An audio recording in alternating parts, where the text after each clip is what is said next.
scribes and Pharisees, they were very wealthy people. They drew so much money from the temple tax. They were rich. When you read of people like Caiaphas, oh man, hey, some of us have been to his house. You know, they have unearthed his home. Truly not what we think it's his house. They literally found his house. And we've been there. Some of us went down. They put some stairs down into the because of the position he had. He had a place of where people were kept prior to trial. By the way, for those of you who remember, it's leaned against the wall. They remember the walls for the skin of the people.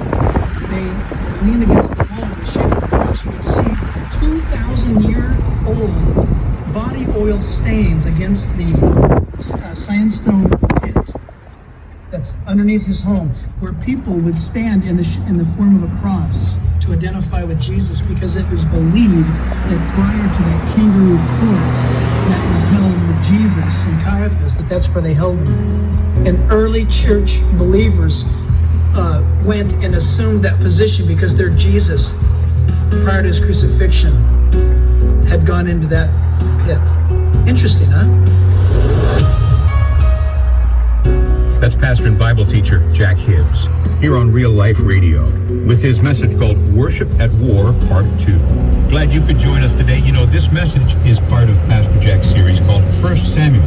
It's a study that highlights the life of the prophet Samuel, a man called by God during one of Israel's darkest times as he led the people back to the heart of true worship. And we'll continue with more on the next edition of Real Life Radio. Hey, everybody.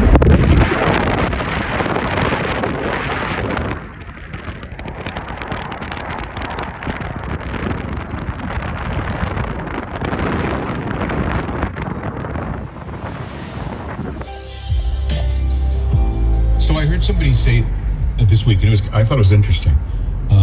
She was saying that pain is just pain, right? Pain is not going to do anything. Yeah. It's just there. It's like a megaphone. It's announcing. Yeah. It's announcing. Pain cannot take you out. Pain cannot rob you unless we sit around and complain about pain. Think about it. It's actually not the pain that could be ruinous to our lives. It's our attitude toward it. So if somebody is going through financial woes and that's all they complain about, that's all they're focused on is how bad it is, then they're probably going to get stuck in that drain. And again, it goes back to the weather.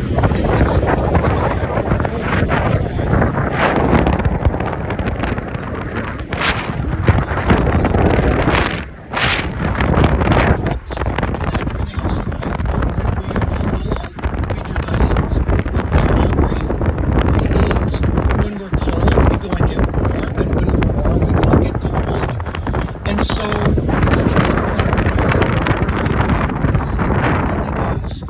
I think our big crime imposed upon ourselves is thinking for some real dumb reason that God doesn't know what I'm going through. I mean, that just puts us through undue pain and sorrow. Yeah.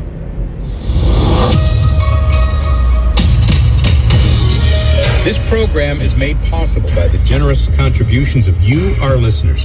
Visit us at jackhibbs.com. That's jackhibbs.com.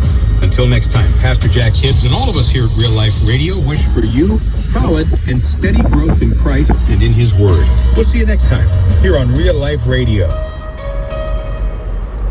America's best Bible teachers to help you grow, Christian news to help you know. This is Bot Radio Network.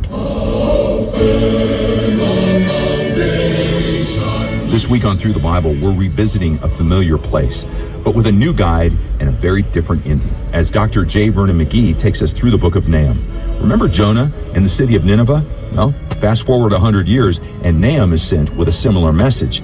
But this time, the people don't respond the same way. Listen to Through the Bible weekdays at 6:30 a.m., 12:30 p.m., 9:30 p.m., and overnights at 2 a.m. here on Bot Radio Network.